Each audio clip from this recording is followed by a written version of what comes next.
L'homme qui était toujours sous le moulin. Je m'appelle Thomas Dubois. Je suis né et j'ai grandi dans un ranch d'élevage au nord de l'état de Coahuila, dans une zone où les maisons sont si éloignées les unes des autres que lorsque la nuit tombe, on a l'impression que le monde se termine juste après la dernière lumière allumée. Ma famille n'avait pas beaucoup d'argent, mais nous n'avons jamais manqué de travail. Mon grand-père avait acheté ces terres de nombreuses années auparavant, quand il était encore jeune et fort. Il disait qu'avant, tout cela n'était que pure brousse. Des pierres, des mesquites secs et des chemins de terre où les vieilles camionnettes pouvaient à peine passer. Avec le temps, il a construit la maison, clôturé les pâturages, acheté les premières vaches et fait installer un moulin à vent au fond du terrain pour puiser l'eau d'un puits. Ce moulin a toujours été là. D'aussi loin que je me souvienne, je pouvais le voir depuis le patio de la maison, très loin, comme une silhouette mince découpée sur le ciel. Pendant la journée, il semblait normal, même joli quand le vent faisait tourner ses pales et que le soleil frappait le métal. Mais au crépuscule, quand la lumière devenait orange et que les ombres s'allongeaient sur le champ, ce moulin avait l'air différent. Je ne sais pas comment l'expliquer. C'était comme s'il était plus loin qu'il ne l'était réellement, comme s'il appartenait à un autre endroit. Mon travail, depuis que j'ai eu 13 ans, était d'aller chaque après-midi vérifier que le moulin continuait de pomper de l'eau dans l'abreuvoir du bétail. Ce n'était pas une tâche difficile, mais fatigante. Je devais monter à cheval, traverser 2 pâturages, passer près d'une rangée de mesquites et atteindre le réservoir d'eau. Si le niveau était bas, je devais en informer mon père ou mon grand-père. Au début, j'aimais le faire. Ça me faisait me sentir grand. Mon père disait toujours qu'un ranch ne s'entretenait pas tout seul et que si l'on voulait vivre de la terre, il fallait apprendre à l'écouter.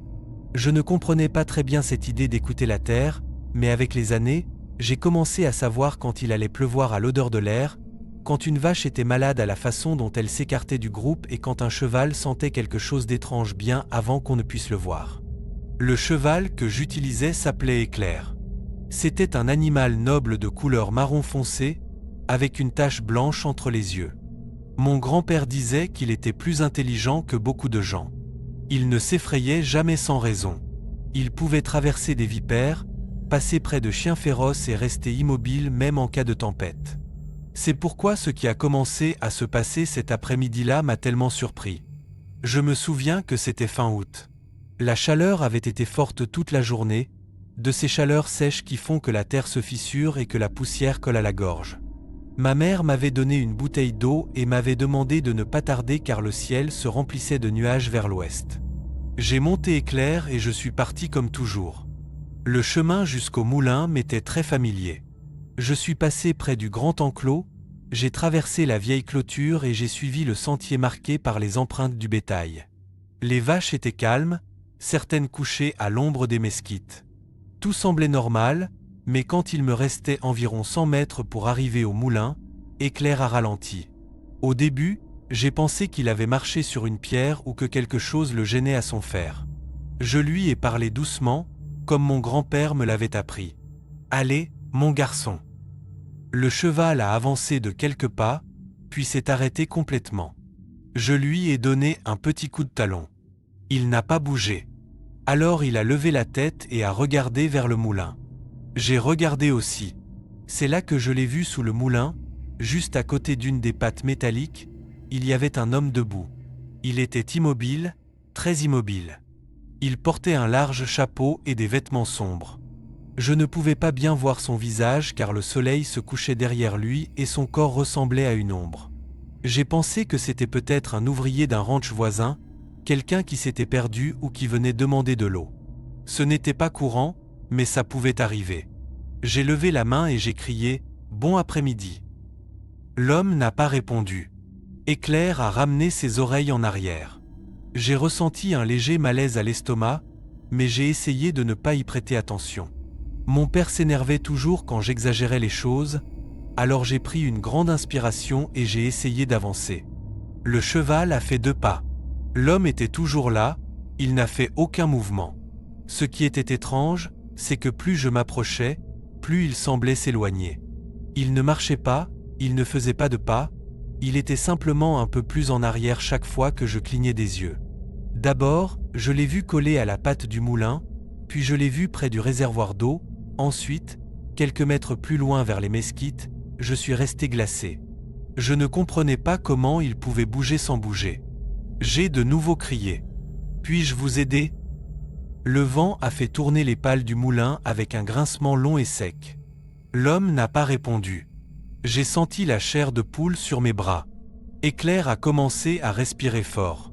Je lui ai caressé le cou pour le calmer, mais l'animal était tendu comme s'il était sur le point de faire demi-tour.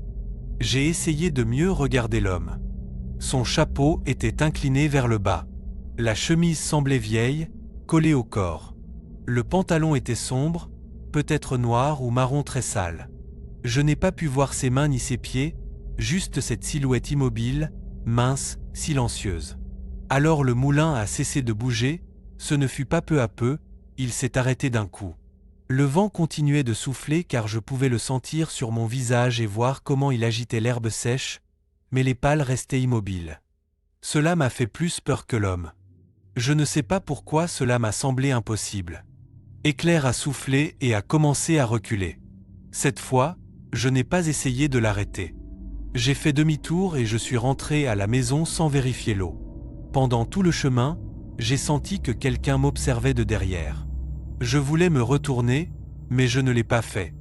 J'avais peur de le voir suivre mes pas. Quand je suis arrivé au ranch, mon père réparait une porte de l'enclos. Il m'a demandé pourquoi j'étais revenu si tôt. J'ai hésité avant de répondre. Je ne voulais pas qu'il se moque de moi. Je lui ai dit que le cheval était devenu nerveux. Mon père a levé les yeux. Pourquoi ?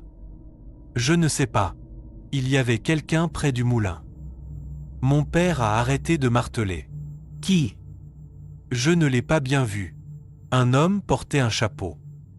Mon père est resté silencieux quelques secondes. Puis il a regardé vers le fond du terrain, bien que de là, le moulin se distinguait à peine. Il t'a parlé ? J'ai secoué la tête. Tu ne t'es pas approché. Je n'ai pas pu. Éclair n'a pas voulu avancer. Mon père n'a rien dit de plus. Il m'a juste demandé de mettre le cheval dans l'enclos et de ne rien dire à ma mère pour ne pas l'inquiéter. Cela m'a semblé étrange.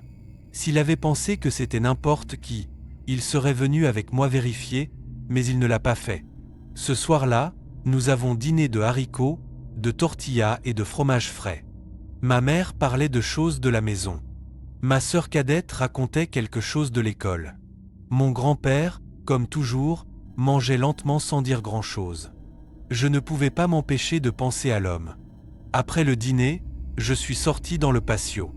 De là, on voyait le moulin très loin, à peine une tache noire contre le ciel. Les pales restaient immobiles, il n'y avait pas de vent, mais j'ai quand même cru entendre un très léger grincement, comme du vieux métal bougeant lentement. Je suis rentré dans la maison. Le lendemain, mon père est allé avec moi au moulin. Éclair n'a pas voulu sortir de l'enclos, alors nous avons dû y aller en camionnette. Mon père conduisait sérieusement, sans musique, sans poser de questions. Quand nous sommes arrivés, il n'y avait personne. Le réservoir d'eau était plein. Le moulin fonctionnait parfaitement. Tout semblait normal.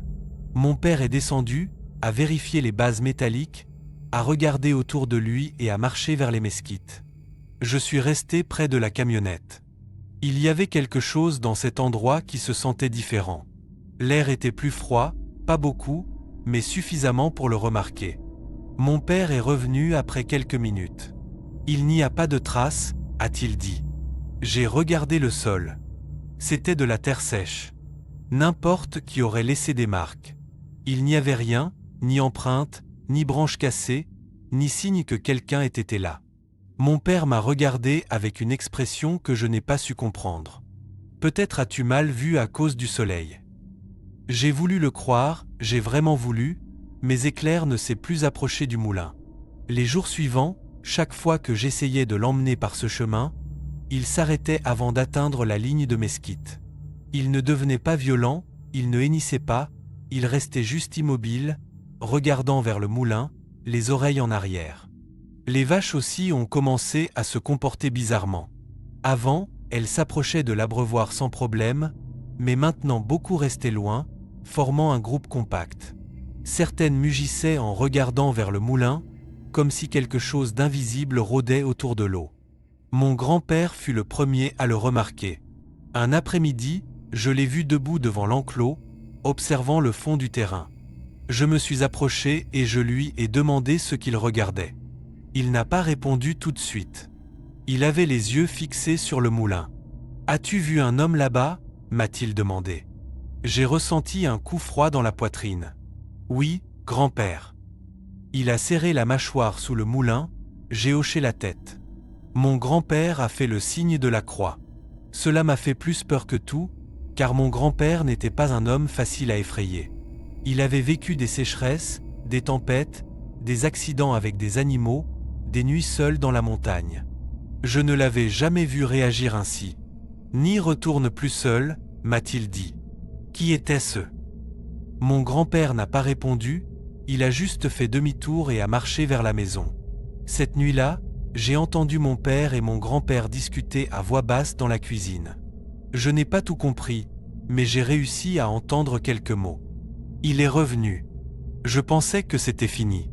Le garçon ne doit pas encore savoir. Je suis resté immobile dans le couloir, retenant ma respiration. Alors le vent a frappé une fenêtre et de très loin, du fond du ranch, le grincement du moulin s'est de nouveau fait entendre, lent, lourd, comme si ses pales tournaient même s'il n'y avait pas de vent. Ce fut la première nuit où j'ai rêvé de lui.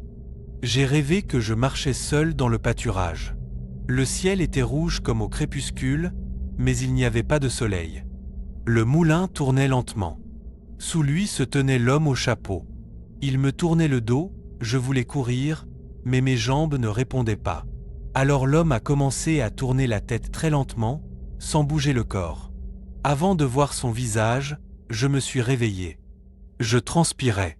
Ma fenêtre était ouverte, bien que je me souvienne l'avoir fermée. Et sur le sol de ma chambre, il y avait de la poussière, une fine ligne de terre sèche qui allait de la fenêtre jusqu'au pied de mon lit, comme si quelqu'un était entré ou comme si quelque chose s'était tenu là, m'observant pendant que je dormais. Ce matin-là, je n'ai rien dit à propos du rêve. J'ai essayé de me convaincre que tout avait été le produit de la peur. Peut-être que la poussière était entrée par une fente et que j'avais simplement imaginé le reste. Cependant, pendant que nous déjeunions, je ne pouvais pas m'empêcher de regarder mon grand-père. Il évitait de croiser mon regard. Il était évident qu'il savait quelque chose. Mon père est parti tôt pour réparer une clôture que le bétail avait abattue pendant la nuit. Ma mère et ma sœur sont restées dans la cuisine à préparer du fromage. Mon grand-père était assis dans le couloir, nettoyant lentement une vieille selle. J'ai pris une grande inspiration et je me suis approché. « Grand-père !» Il a continué à travailler. Qui était cet homme ? Ses mains ont cessé de bouger.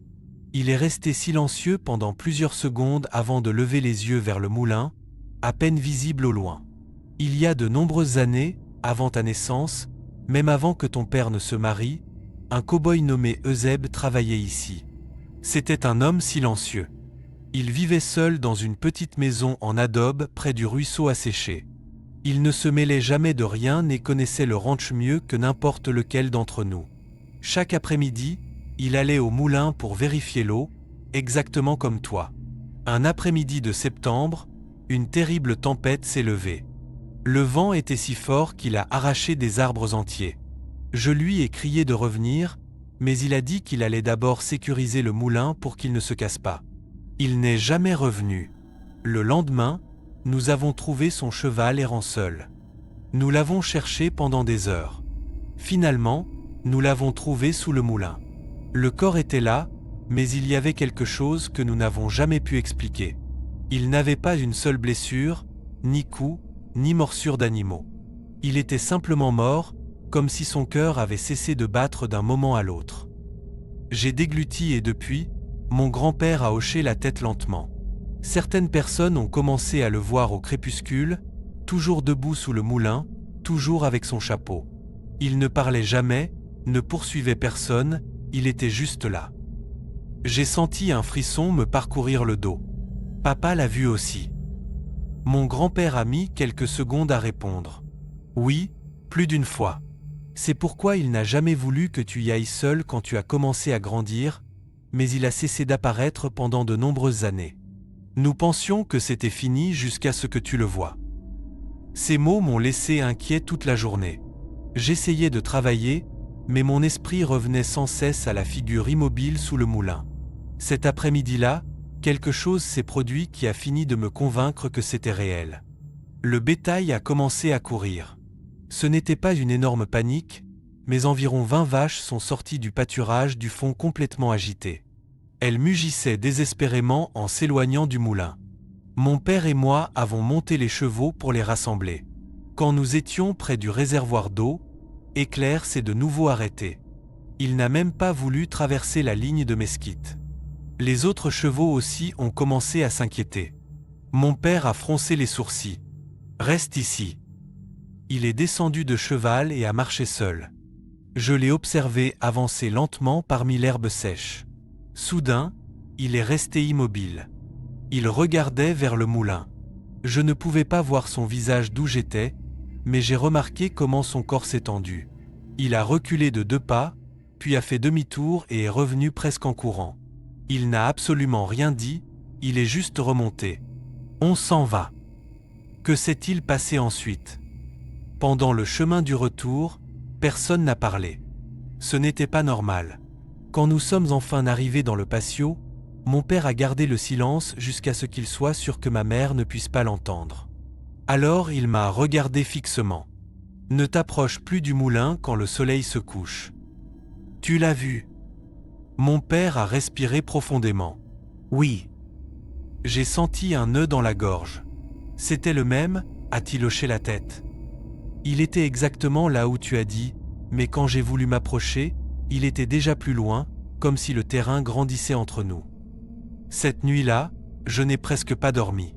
À l'aube, un son métallique m'a réveillé. C'était le moulin. Je l'entendais parfaitement.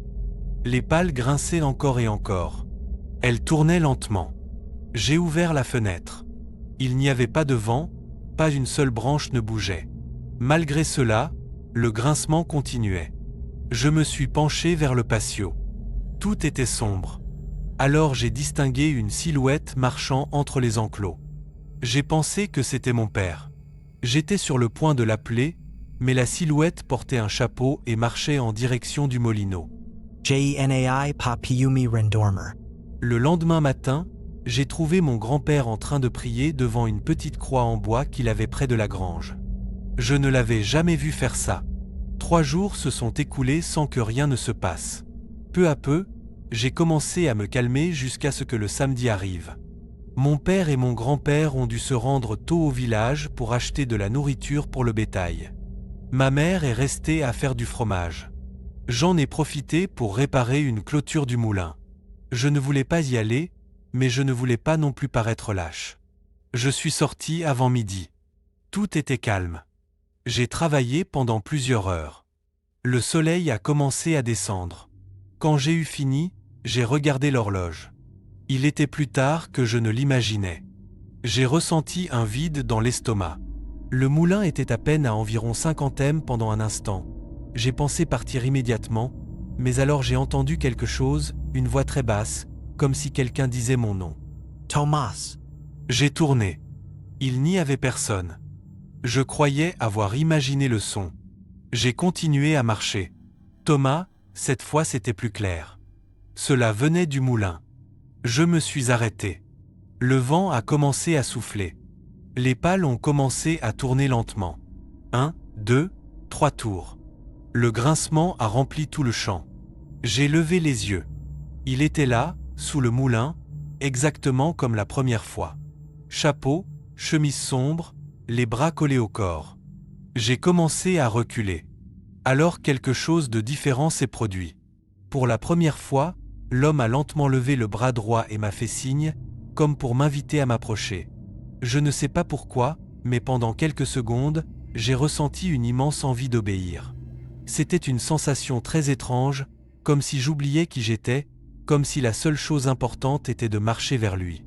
J'ai fait un pas, puis un autre. Je n'avais pas peur, je ressentais juste une énorme tranquillité jusqu'à ce que j'entende un hennissement de éclair. Le cheval a commencé à sauter désespérément. Ces hennissements ont brisé cette sorte de sortilège. J'ai cligné des yeux et j'ai senti que je reprenais le contrôle de mon corps. J'ai regardé de nouveau l'homme. Il continuait à me faire signe, mais maintenant j'ai remarqué quelque chose d'horrible. Son bras était trop long, beaucoup plus long qu'il ne devrait l'être. Il pendait en dessous de ses genoux. J'ai reculé d'un coup. Alors il a lentement levé la tête. Pour la première fois, j'ai pu voir une partie de son visage. Il n'avait pas d'yeux, juste 2 cavités complètement sombres. J'ai senti le sang quitter mon corps. J'ai couru. Je ne me souviens pas combien de temps, j'ai juste couru.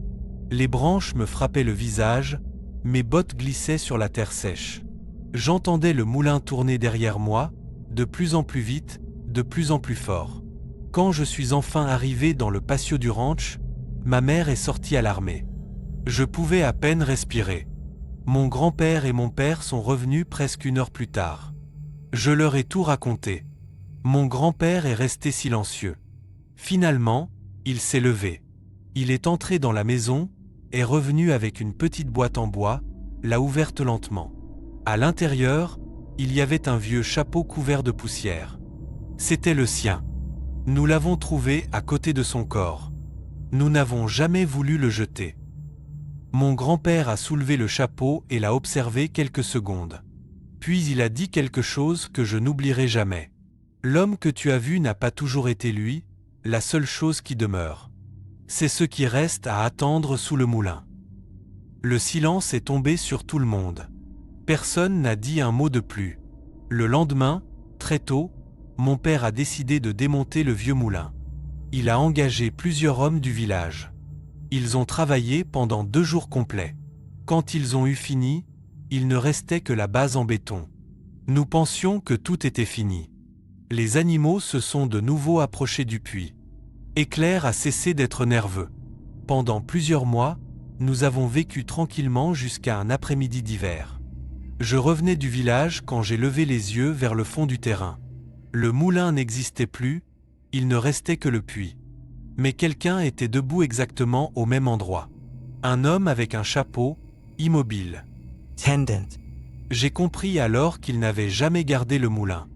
Il avait toujours attendu la prochaine personne qui déciderait de s'approcher trop près de l'endroit où il avait autrefois perdu la vie. Et depuis ce jour, je n'ai plus jamais marché seul à cette extrémité du ranch quand le soleil commence à se cacher. Parce que même maintenant, de nombreuses années plus tard, certains voisins assurent qu'au crépuscule, ils peuvent distinguer la silhouette d'un homme immobile au milieu du champ. Il n'y a plus de moulin, mais il n'est jamais parti. Le chemin où les oiseaux ne chantaient jamais. Je m'appelle Gabriel Leclerc. Je suis né dans un petit village caché entre les montagnes de l'État de Durango, au nord du Mexique. Quand j'étais enfant, je pensais que cet endroit était le coin le plus tranquille du monde.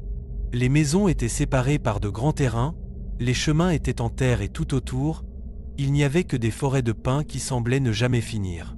Dans mon village, tout le monde se connaissait. Si quelqu'un tombait malade, les voisins arrivaient avec de la nourriture. Si une famille perdait une vache, le lendemain, la moitié du village aidait à la chercher.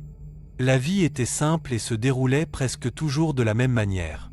Mon père travaillait à l'élevage du bétail et mon oncle Julien avait un petit ranch de l'autre côté de la forêt. Chaque jour, nous produisions plus de lait que nous n'en avions besoin, alors depuis que j'ai eu 13 ans, je me chargeais de porter plusieurs cruches de lait frais jusqu'au ranch de mon oncle. C'était un trajet de presque 40 minutes. Je partais après le petit déjeuner avec 2 récipients métalliques attachés à une vieille mule appelée Étoile. Étoile était un animal très calme. Elle pouvait marcher sur des sentiers étroits sans perdre l'équilibre et connaissait le chemin encore mieux que moi. Ma mère disait toujours que tant qu'Étoile était avec moi, je n'avais rien à craindre. Pendant les premiers mois, rien d'étrange ne s'est jamais produit. Le sentier traversait une épaisse forêt de pins.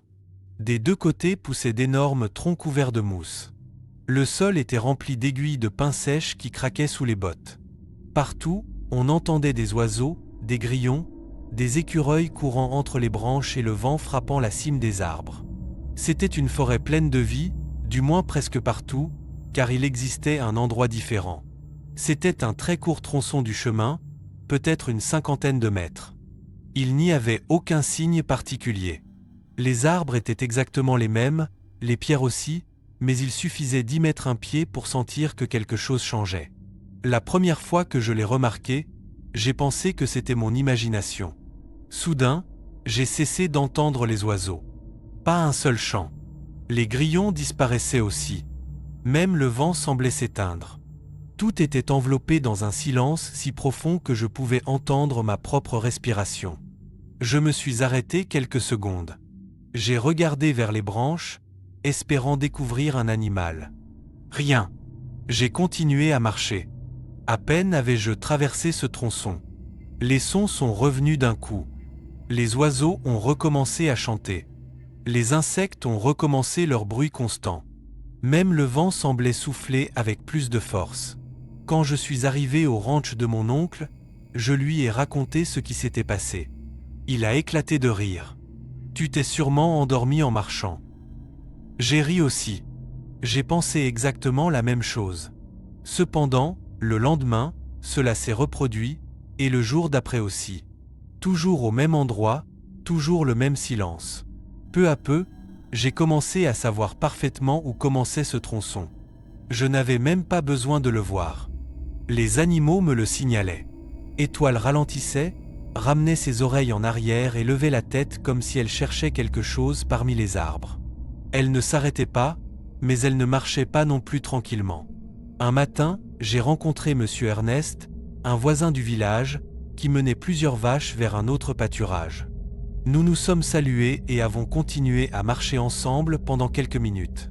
Quand nous sommes arrivés près de l'endroit où les sons disparaissaient, les vaches ont commencé à s'inquiéter.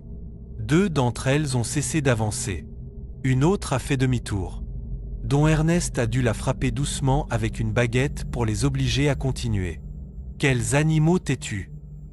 murmura-t-il. Je lui ai demandé si elle faisait toujours ça. Il m'a répondu que seulement dans cette partie de la forêt. Puis il a rapidement changé de sujet de conversation. Cela a encore plus éveillé ma curiosité. Au fil des semaines, j'ai commencé à remarquer d'autres choses. Ce n'étaient pas de grands détails, juste de petites différences. L'air semblait plus froid, il y avait moins de lumière, l'odeur de la forêt changeait. Tandis que le reste du chemin sentait la terre humide et la résine de pin, à cet endroit, l'air avait une odeur étrange, comme du vieux bois, comme des feuilles qui pourrissaient depuis de nombreuses années. Je n'ai jamais trouvé d'explication. J'ai continué à faire le trajet tous les jours jusqu'à ce que les sensations commencent. La première fois, c'était un après-midi. J'étais parti un peu plus tard que d'habitude parce que j'avais aidé mon père à réparer une clôture. Le soleil commençait déjà à descendre quand j'ai pris le chemin du retour. Je suis entré dans la forêt. Tout semblait normal. J'entendais les oiseaux retourner à leur nid. Le vent agitait lentement les branches. Quand je suis arrivé au tronçon silencieux, tout a disparu d'un coup. Le silence est revenu. J'ai ressenti un frisson. J'ai fait plusieurs pas, essayant de le traverser le plus vite possible. Alors j'ai entendu quelque chose, un craquement juste derrière moi, comme si quelqu'un avait marché sur une branche sèche. Je me suis arrêté, le son aussi. J'ai tourné lentement, il n'y avait personne, juste des arbres. J'ai respiré profondément. C'était sûrement un écureuil. J'ai continué à marcher. Un autre craquement. Cette fois beaucoup plus près. Je me suis de nouveau arrêté. Encore une fois, le son a disparu. Cela a commencé à me rendre nerveux. J'ai accéléré le pas, les craquements aussi. Il semblait que quelqu'un marchait exactement à la même vitesse que moi. Si je marchais lentement, les pas étaient lents. Si je marchais vite, il le faisait aussi. Je sentais mon cœur battre fort dans ma poitrine. Je n'ai pas eu le courage de regarder de nouveau. J'ai continué à marcher jusqu'à sortir de cette partie de la forêt. Dès que j'ai de nouveau entendu le chant des oiseaux, les pas ont disparu. J'ai regardé en arrière. Il n'y avait absolument personne. Quand je suis rentré à la maison, je n'ai rien raconté. J'ai pensé que mon père dirait que j'imaginais des choses. Les jours suivants, j'ai essayé de me convaincre que tout avait été le produit de la peur, mais les pas sont revenus. Pas tous les jours, seulement certains après-midi, toujours quand le soleil commençait à se cacher. Jamais le matin, j'ai commencé à partir plus tôt du ranch de mon oncle pour éviter de rentrer tard. Il a remarqué mon changement de comportement. « Tu es si pressé. » J'inventais n'importe quelle excuse. Que ma mère m'attendait, que j'avais du travail, que je devais aider mon père. La vérité était autre. Je ne voulais pas traverser cet endroit quand le ciel commençait à devenir orange. Un après-midi, alors que nous chargions des balles de foin, mon cousin Mathieu s'est proposé de m'accompagner pour rentrer au village. J'ai accepté avec plaisir. J'ai pensé que si quelqu'un me suivait vraiment, il le remarquerait aussi. Nous sommes entrés ensemble dans la forêt, nous parlions de chevaux et de bétail. Tout allait bien jusqu'à ce que nous arrivions au tronçon silencieux. Les mots sont morts soudainement. Nous nous sommes tus tous les deux presque en même temps. Non pas parce que nous le voulions, nous avons simplement cessé de parler. L'ambiance était étrange. Mathieu a regardé des deux côtés. « Tu entends ça ?» a-t-il demandé. Je l'ai regardé confus. « Quoi ? » ?»« Rien. » »« Précisément ça. »« On n'entend rien. » J'ai hoché la tête lentement. Il a dégluti. « C'est bizarre. » Nous avons continué à marcher. Rien d'autre ne s'est produit. Mais en sortant de l'endroit, Mathieu a lâché un rire nerveux. Je n'avais jamais ressenti un tel silence. Il a essayé de faire une blague pour changer de sujet. J'ai fait semblant de rire, bien que, au fond de moi, je savais que cet endroit cachait quelque chose. Presque 2 semaines se sont écoulées sans incident jusqu'à ce que vienne le jour qui a tout changé. Ce matin-là, une tempête avait affecté le travail au ranch. Mon oncle a eu besoin d'aide pour réparer une partie du toit de l'étable. Quand j'ai eu fini, il était déjà très tard. Le soleil commençait à se cacher derrière les montagnes. J'ai regardé le ciel avec inquiétude. Je n'étais jamais entré dans la forêt si tard auparavant. Mon oncle m'a proposé de rester cette nuit-là. J'étais sur le point d'accepter, mais mon père serait sûrement inquiet. J'ai décidé de rentrer. J'ai monté Étoile et j'ai pris le chemin. Tandis que nous avancions, la lumière disparaissait rapidement. Les ombres grandissaient parmi les énormes pins. La forêt semblait différente, plus sombre, plus profonde. Quand il ne restait que quelques mètres pour arriver au tronçon silencieux, Étoile a cessé de marcher. Même si j'ai tiré doucement sur les rênes, elle n'a pas voulu avancer. Elle respirait fort. Ses oreilles étaient complètement en arrière. J'ai essayé de la calmer en lui caressant le cou. Après plusieurs secondes, elle a fait quelques pas. Nous sommes entrés. Le silence est tombé sur nous comme une couverture. Ni un oiseau, ni un insecte, ni une seule feuille ne bougeait. Alors j'ai senti cette présence de nouveau. Quelqu'un marchait derrière moi, lentement, sans hâte, un pas, puis un autre. Je n'ai pas osé regarder. J'ai continué à avancer. Les pas continuaient. Je sentais qu'ils étaient de plus en plus proches. Ma respiration s'est accélérée. Mes mains ont commencé à transpirer. Je ne savais pas combien de temps il restait pour sortir de cet endroit. Alors, les pas ont cessé de se faire entendre. Tout est resté immobile. Cela m'a semblé encore pire, car cela signifiait que celui qui venait derrière s'était aussi arrêté. Je n'ai pas pu résister plus longtemps. J'ai tourné lentement la tête et elle était là, à environ 20 mètres de moi, au milieu du chemin, une femme vêtue entièrement de noir restait immobile. Elle portait une longue robe qui touchait presque le sol. Ses cheveux tombaient sur son visage, le cachant complètement. Sa tête restait inclinée vers le bas. Elle ne faisait aucun mouvement, elle était simplement là, à m'attendre. J'ai senti tout mon corps se paralyser. Étoile a lâché un hennissement désespéré et c'est alors que j'ai compris que ce n'était pas n'importe quelle personne. J'ai senti mon cœur sortir de ma poitrine. Je ne pouvais pas détourner le regard de cette femme. La forêt entière restait silencieuse. Je n'entendais même pas ma propre respiration. Étoile a commencé à reculer lentement. Je ne l'avais jamais vue réagir de cette manière auparavant. C'était un animal habitué à la montagne, aux tempêtes et aux coyotes. Mais cet après-midi-là, elle tremblait. La femme restait immobile. Sa tête restait inclinée. Ses cheveux noirs cachaient complètement son visage. Pendant un instant, j'ai pensé qu'elle avait peut-être besoin d'aide, qu'elle était peut-être blessée, qu'elle s'était peut-être perdue. J'ai fait un pas en avant. Alors j'ai entendu une voix très basse, si basse que je ne savais pas si elle venait vraiment d'elle ou si elle avait seulement résonné dans ma tête. Gabriel, mon sang s'est glacé. Je ne lui avais jamais dit mon nom. Personne d'autre n'était là. J'ai reculé immédiatement. La femme n'a pas bougé, mais j'ai de nouveau entendu cette voix. Gabriel, cette fois, cela a résonné un peu plus clairement. J'ai senti un picotement me parcourir tout le dos. J'ai donné un léger coup à Étoile pour qu'elle avance. La mule a tourné brusquement et a commencé à courir comme je ne l'avais jamais vu faire. Je pouvais à peine me tenir sur la selle. Je n'ai pas regardé en arrière. Je ne voulais pas savoir si cette femme était toujours arrêtée sur le chemin, encore moins découvrir si elle venait derrière nous. Quand nous sommes finalement sortis du tronçon silencieux, les oiseaux ont recommencé à chanter. Le vent a de nouveau agité les branches. C'était comme si j'avais traversé une frontière invisible. Je suis rentré à la maison complètement pâle. Ma mère fut la première à s'en rendre compte. Que s'est-il passé ? Je n'ai pas répondu. Mon père a posé l'assiette sur la table et m'a observé attentivement. Il a attendu que ma mère et ma sœur sortent de la cuisine.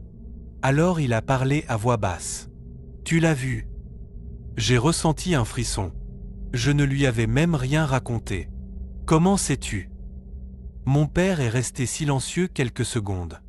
Puis il a respiré profondément, parce que je l'ai vu aussi. Ces mots ont fait que le silence a rempli la pièce. Mon père s'est levé lentement. Nous sommes sortis dans le patio. Le ciel était déjà complètement sombre. Il s'est assis sur un vieux banc en bois. Je n'oublierai jamais l'expression de son visage cette nuit-là. Il semblait se souvenir de quelque chose qu'il avait essayé d'oublier pendant de nombreuses années. J'avais 17 ans. J'étais à peine quelques années plus âgé que toi. Je portais aussi du lait au ranch de ton oncle. Et un après-midi, je suis rentré trop tard. Quand j'ai traversé ce même endroit, je l'ai vue exactement pareil, vêtue de noir, la tête baissée. Elle n'a rien fait, elle restait juste au milieu du chemin. J'ai cru que c'était une femme perdue. Quand j'ai essayé de m'approcher, j'ai entendu qu'elle disait mon nom. Mon père a cessé de parler pendant quelques secondes. Il regardait l'obscurité de la forêt. Je n'ai jamais oublié cette voix. Je lui ai demandé ce qui s'était passé ensuite. J'ai couru et je n'y suis plus jamais repassé quand le soir tombait. Le lendemain matin, mon père m'a emmené chez Monsieur Aurel. C'était l'homme le plus âgé du village. Tout le monde disait qu'il connaissait l'histoire de chaque arbre, de chaque rouleau et de chaque chemin de la Sierra. Il vivait seul dans une petite maison en adobe. Quand il a entendu notre récit, il n'a pas semblé surpris. Il a simplement baissé la tête. Ça a recommencé. Mon père lui a demandé ce que cela signifiait. Le vieil homme a pris une longue gorgée de café avant de répondre. Il y a plus de 50 ans, une femme a disparu dans cette forêt. Elle s'appelait Madeleine. Son jeune fils s'est perdu en cherchant du bois de chauffage. Elle est sortie désespérée pour le chercher avant la tombée de la nuit. Elle n'est jamais revenue. Pendant des semaines, les hommes du village ont parcouru toute la montagne. Ils ont trouvé l'enfant, mais n'ont jamais trouvé la mère. Depuis lors, les histoires ont commencé. Au début, ce furent des chasseurs, puis des muletiers, plus tard des éleveurs. Tous parlaient d'une femme vêtue de noir. Elle apparaissait toujours là où les oiseaux cessaient de chanter. Don Aurelio nous a regardés fixement. On dit qu'elle appelle par leur nom ceux qui traversent ce chemin après que le soleil commence à se cacher. J'ai senti un nœud dans la gorge. Que se passe-t-il si quelqu'un lui répond ? Le vieil homme a mis plusieurs secondes à répondre. Personne ne le sait parce que ceux qui ont décidé de la suivre ne sont jamais revenus. Nous sommes sortis de cette maison complètement en silence. Mon père a décidé qu'à partir de ce jour, nous utiliserions un chemin beaucoup plus long pour arriver au ranch de mon oncle. Peu à peu, j'ai essayé d'oublier tout cela jusqu'à ce que l'hiver arrive. Un après-midi, une de nos vaches s'est échappée vers la forêt. Mon père se trouvait au village. Nous ne pouvions pas attendre. J'ai pris une corde et je suis sorti la chercher. J'ai pensé que je reviendrais avant la tombée de la nuit, mais la vache s'était trop enfoncée. Quand je l'ai finalement trouvée, Le ciel commençait déjà à se teinter d'orange. Je n'avais pas d'autre option. Je devais revenir par le chemin court. Tandis que j'avançais, je sentais une énorme pression dans la poitrine. Je savais parfaitement ce qui m'attendait. Je suis entré dans la forêt, les sons ont commencé à disparaître peu à peu. D'abord, les grillons ont cessé de se faire entendre, puis les oiseaux, enfin le vent. Encore une fois, le silence absolu. J'ai continué à marcher sans lever les yeux. Je ne voulais pas regarder autour de moi. Soudain, j'ai entendu cette voix très près. Gabriel. J'ai continué à marcher. Gabriel, cette fois, cela a résonné derrière mon épaule. Je n'ai pas répondu. Je me suis souvenu des mots de Monsieur Aurel. Ne lui réponds pas. J'ai serré les poings. J'ai continué à avancer. Alors quelque chose de bien pire s'est produit. J'ai entendu des pas devant moi. J'ai lentement levé les yeux. La femme n'était plus à 20 maintenant, elle se trouvait à peine à 5. Elle continuait avec la tête inclinée, mais je pouvais distinguer parfaitement ses mains. Elles étaient trop longues, pâles. Les doigts semblaient ne jamais finir. La robe bougeait bien qu'il n'y ait pas un seul courant d'air. J'ai senti que mes jambes cessaient de répondre. Elle a lentement levé un bras et a pointé vers l'intérieur de la forêt. Puis elle a parlé de nouveau. « Viens !» Elle n'a pas crié. Elle n'a fait aucun mouvement brusque, elle a juste prononcé ce mot, mais j'ai ressenti une immense envie d'obéir. C'était comme si mon corps cessait de m'appartenir. J'ai fait un pas, puis un autre. J'ai entendu le mugissement désespéré de la vache. Cela a brisé l'étrange sortilège. J'ai reculé d'un coup. Au même instant, j'ai entendu une autre voix. Gabriel, c'était mon père. Il était arrivé avec 2 voisins pour me chercher. Les 3 portaient des lampes et des chevaux. En entendant leur voix, la femme est restée immobile quelques secondes. Puis elle a commencé à s'éloigner, non pas en marchant, simplement. Elle était de plus en plus loin jusqu'à disparaître entre les pins. Mon père m'a serré fort dans ses bras. Je ne l'avais jamais vu aussi effrayé. Cette même semaine, le commissaire a fait nettoyer une partie de la forêt. Ils ont coupé des arbres, élargi le sentier, et ont même placé une petite croix en bois juste à l'endroit où les sons disparaissaient. Rien n'a changé. Les oiseaux continuaient de ne pas chanter. Les insectes ne traversaient jamais ce tronçon. Les animaux continuaient de refuser d'y rester longtemps. Au fil des ans, j'ai grandi. J'ai déménagé en ville, j'ai fondé une famille. Je pensais que je ne reprendrais jamais ce sentier. Jusqu'à ce que, de nombreuses années plus tard, je revienne au village pour les funérailles de mon père. Après l'enterrement, j'ai décidé de marcher seul jusqu'à l'ancien chemin.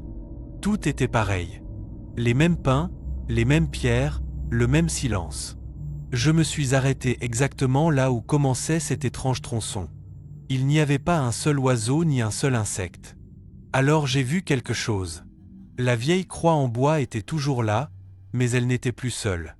À quelques mètres d'elle, une femme vêtue entièrement de noir, la tête inclinée, attendait, immobile. Je ne me suis pas approché, j'ai simplement fait demi-tour et je suis retourné au village.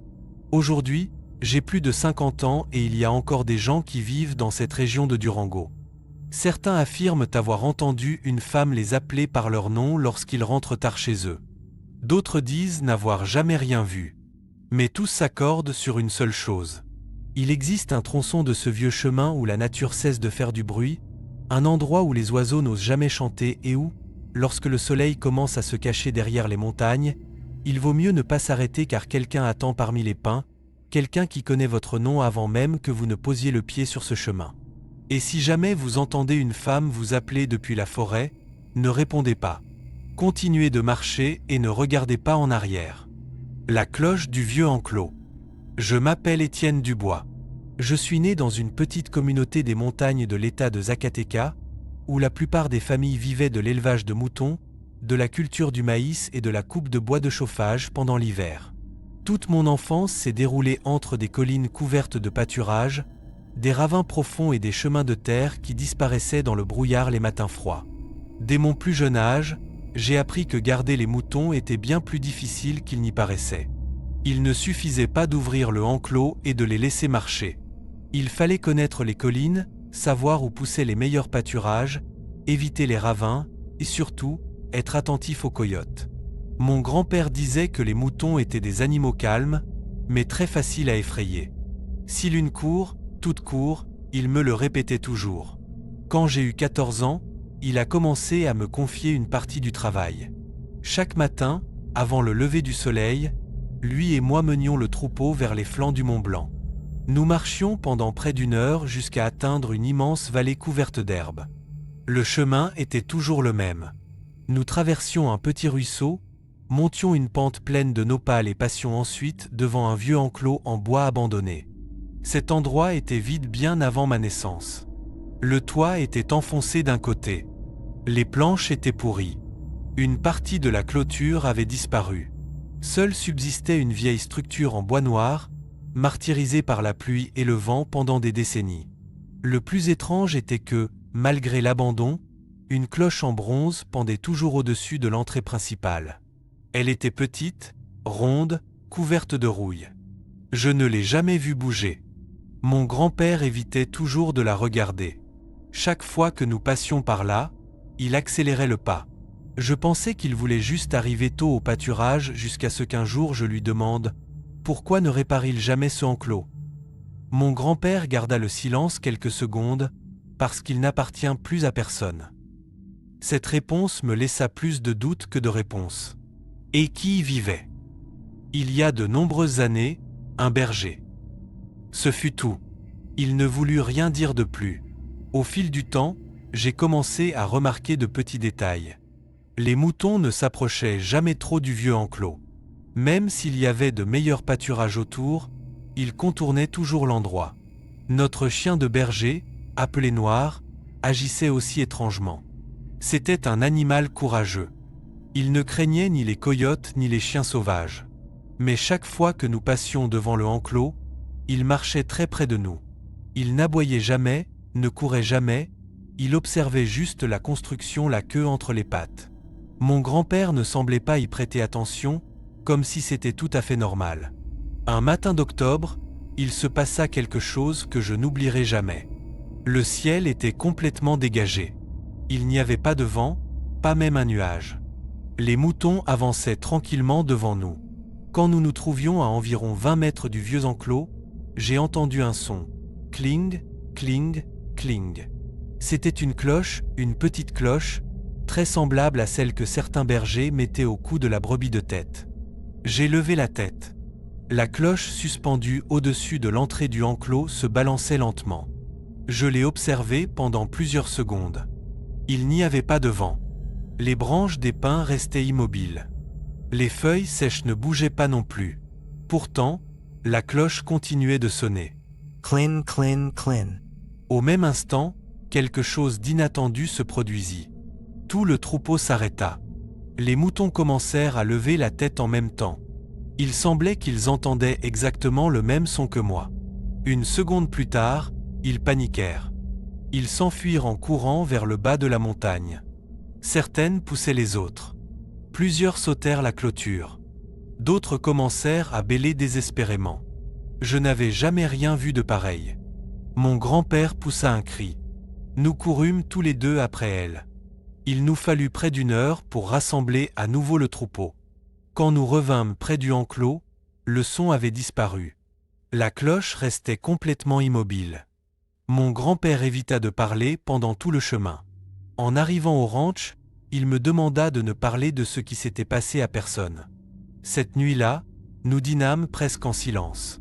Je continuais de penser à la cloche. J'essayais de me convaincre que le vent avait peut-être soufflé juste quelques secondes, mais je savais que ce n'était pas vrai. Je n'avais pas senti le moindre courant d'air. Les jours suivants, nous continuâmes à utiliser le même chemin. Rien ne se passa. Je pensais que tout était fini jusqu'à la 4e nuit. Je me réveillais en sursaut. Je ne savais pas quelle heure il était. La chambre était complètement obscure. Je restais immobile sur le lit.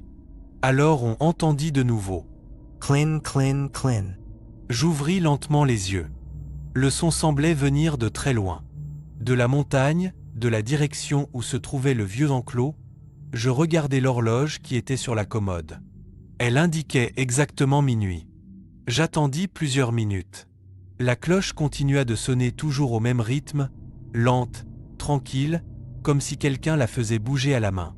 Le lendemain, je demandai à ma mère si elle l'avait aussi entendue. Elle cessa de pétrir les tortillas un instant. Puis elle répondit que non, mais évita de me regarder dans les yeux. Cela me fit penser qu'elle l'avait peut-être entendu, mais qu'elle ne voulait pas en parler. Pendant près d'une semaine, le son revint toutes les nuits, toujours à la même heure, toujours exactement pareil.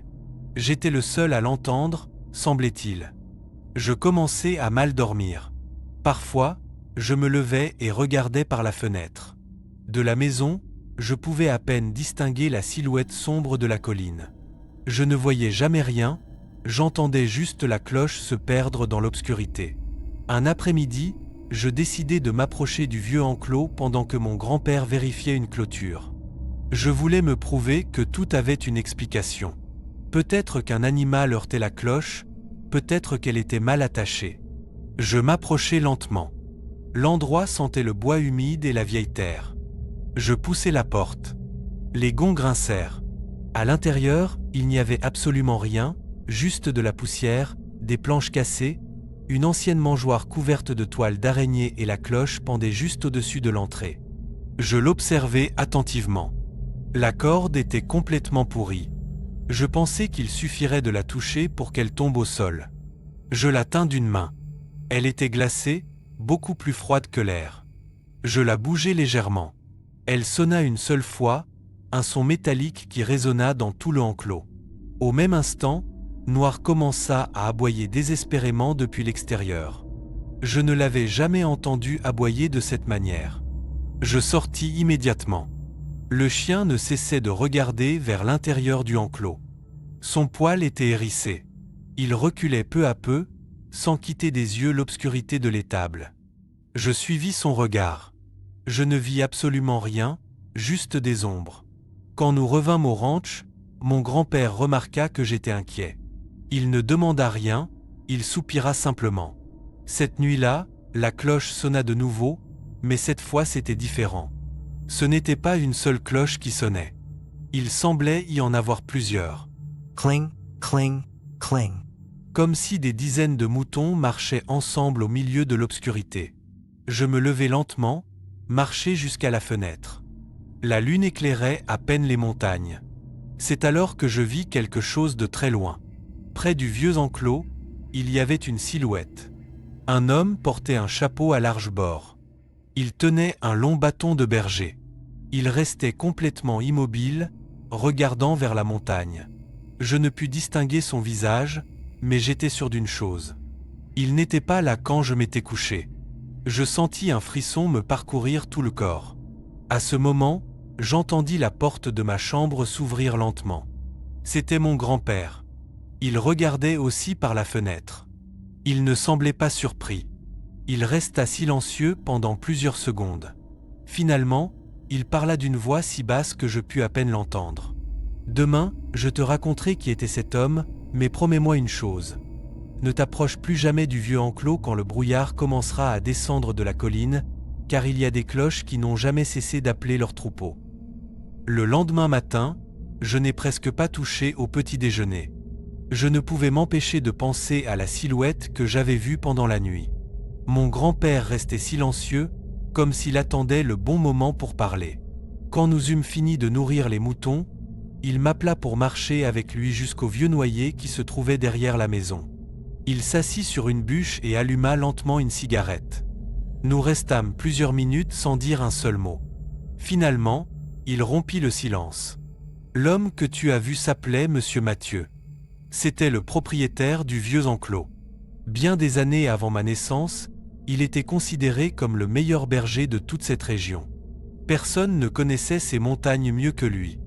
Il pouvait retrouver une brebis perdue même au milieu du brouillard. Les gens disaient qu'il comprenait le comportement du troupeau comme s'il parlait la même langue que les animaux. Il vivait seul. Sa femme était morte très jeune et il ne s'était jamais remarié. Les moutons étaient toute sa vie. Mon grand-père fit une pause, regarda vers les montagnes. Un matin d'hiver, Plusieurs moutons disparurent. Le brouillard était si épais qu'on voyait à peine à quelques mètres. Tous lui dirent d'attendre que ça se lève, mais il répondit que ces animaux ne pouvaient pas passer la nuit seuls sur la colline. Il partit avec son bâton et une petite cloche. Il ne revint jamais. Ils organisèrent une recherche pendant 3 jours. Ils trouvèrent quelques moutons dispersés. Ils trouvèrent aussi son chapeau et son bâton, mais son corps n'apparut jamais. Je sentis un frisson. Et la cloche? Mon grand-père baissa le regard. Elle était toujours accrochée au enclos. Depuis, elle a commencé à sonner seule, surtout quand le brouillard descendait. Les gens ont cessé d'utiliser cet endroit. Avec le temps, le enclos fut abandonné, mais la cloche n'a jamais cessé d'appeler. Ces mots restèrent dans ma tête pendant des jours. J'essayais de me convaincre que tout n'était qu'une vieille légende. Cependant, les nuits suivantes, le son revint. Toujours exactement à minuit, toujours pareil. Cling, cling, clink. Chaque fois, il semblait plus proche. Il ne sonnait plus comme une seule cloche. Il semblait que des dizaines de petites clochettes avançaient lentement sur la montagne. Les moutons aussi commencèrent à se comporter étrangement. Juste avant minuit, ils se levaient en même temps.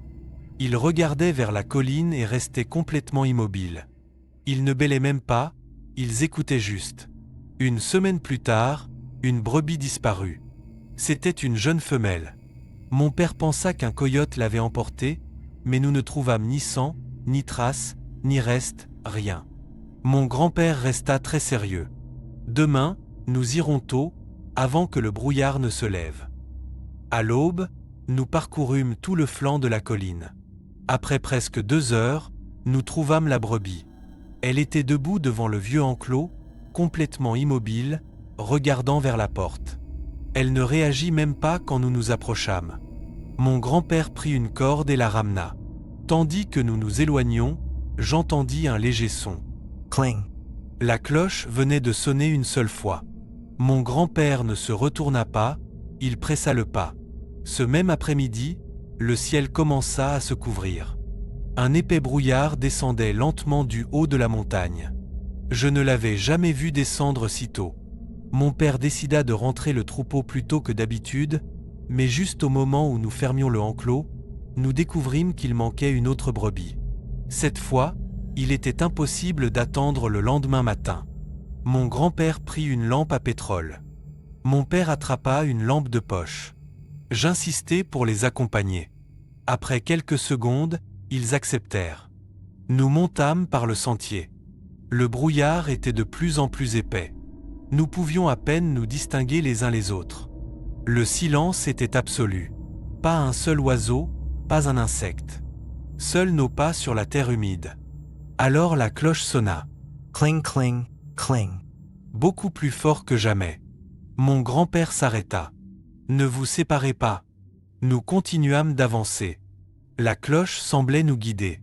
Plus nous marchions, plus elle sonnait près. Soudain, Noir commença à grogner. Son poil était complètement hérissé.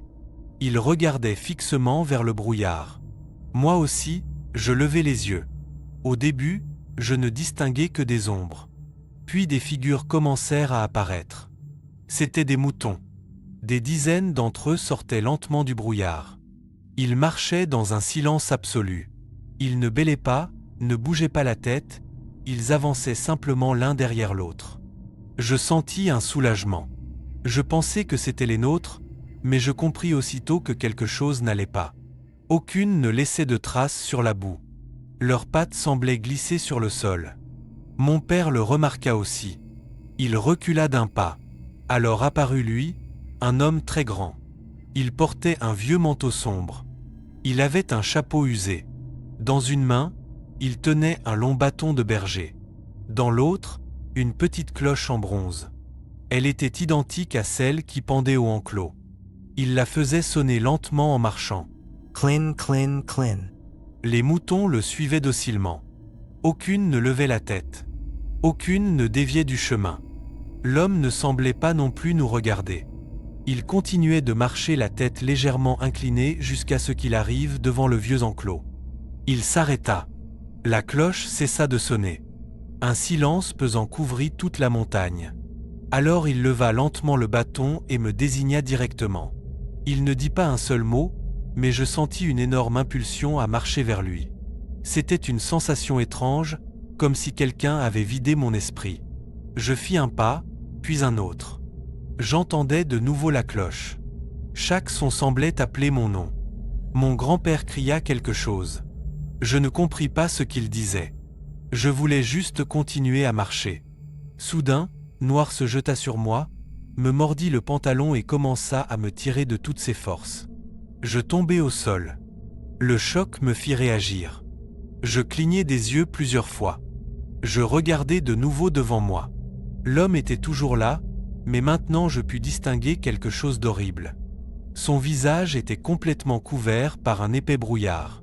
Il n'y avait pas d'yeux, pas de bouche, juste une obscurité profonde sous le chapeau. Mon père me prit par le bras. « Cours !» Nous trois commençâmes à descendre la montagne. Derrière nous, la cloche recommença à sonner de plus en plus vite, de plus en plus fort. Clin, clin, clin, cling. Il semblait que des centaines de moutons descendaient derrière nous. Nous ne nous arrêtâmes pas avant d'arriver au ranch. Quand nous fermâmes la porte du enclos, le son disparut d'un coup. Personne ne parla pendant un long moment. Mon grand-père restait les yeux fixés vers la colline. Finalement, il dit quelque chose que je n'oublierai jamais. Monsieur Mathieu cherche toujours les moutons qu'il a perdus ce matin-là. Mais il y a de nombreuses années, il a cessé de distinguer ceux qui appartiennent à ce monde. Depuis cette nuit-là, nous n'avons plus jamais utilisé ce sentier. Nous avons construit un nouveau chemin plusieurs kilomètres plus au sud. Le vieux enclos finit par s'effondrer avec les années. Lutoit Tamba. Les murs disparurent. Il ne resta que l'entrée en bois et la vieille cloche toujours suspendue. De nombreuses années plus tard, je revins à Zacatecas pour visiter la tombe de mon grand-père. J'étais déjà un homme adulte. Je sentis de la curiosité et décidai de marcher à nouveau jusqu'aux ruines de l'ancien enclos. Tout était couvert de broussailles. Il semblait impossible qu'un ranch ait jamais existé là. Cependant, la cloche était toujours suspendue, rouillée, immobile. Je m'approchai lentement. Il n'y avait pas de vent, pas une seule feuille ne bougeait. J'étais sur le point de partir quand j'entendis un son. Cling, puis un autre. Clin.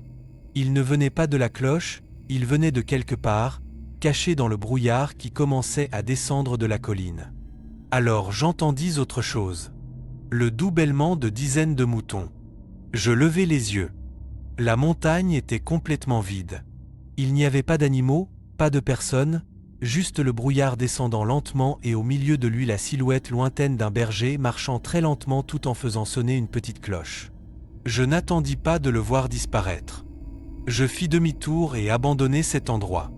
Depuis, j'ai compris pourquoi, même aujourd'hui, aucun berger de cette région n'ose rester sur la colline après que le brouillard soit tombé. Parce que certains disent que lorsque la cloche commence à sonner à minuit, elle n'appelle pas les moutons perdus, elle cherche de nouveaux animaux ou peut-être de nouvelles âmes qui veulent suivre le vieux berger pour ne jamais revenir. La femme qui demandait toujours un verre d'eau. Je m'appelle Rodrigue Mercier. Je suis né dans un petit village de l'État de Coahuila, dans le nord du Mexique. C'était un endroit tranquille, entouré de basses collines, de mesquites et de chemins de terre qui semblaient se perdre dans le désert. Notre maison était juste à l'entrée du village. Quiconque arrivait de la route devait d'abord passer devant notre portail. Pendant la journée, c'était tout à fait normal. Passaient des éleveurs menant des vaches, des camionnettes chargées de balles de luzerne, des enfants rentrant de l'école et quelques vendeurs ambulants offrant du pain ou des fruits. Mais quand la nuit tombait, ce même chemin semblait différent. Il n'y avait pas d'éclairage public. La seule lumière venait de la lune et des ampoules jaunes de quelques maisons. Après 21 heures, il était très rare de voir quelqu'un passer. On n'entendait que le vent poussant la terre, un chien aboyant au loin et de temps entend le chant d'un tecolote perdu parmi les arbres. Mon père disait toujours que la nuit appartenait à la campagne. Nous devions rester à l'intérieur de la maison. Nous vivions mon père, ma mère, ma sœur cadette, ma grand-mère et moi. Ma grand-mère avait passé toute sa vie dans ce village. Elle connaissait pratiquement toutes les familles et avait toujours une histoire à raconter sur des personnes qui y avaient vécu de nombreuses années auparavant.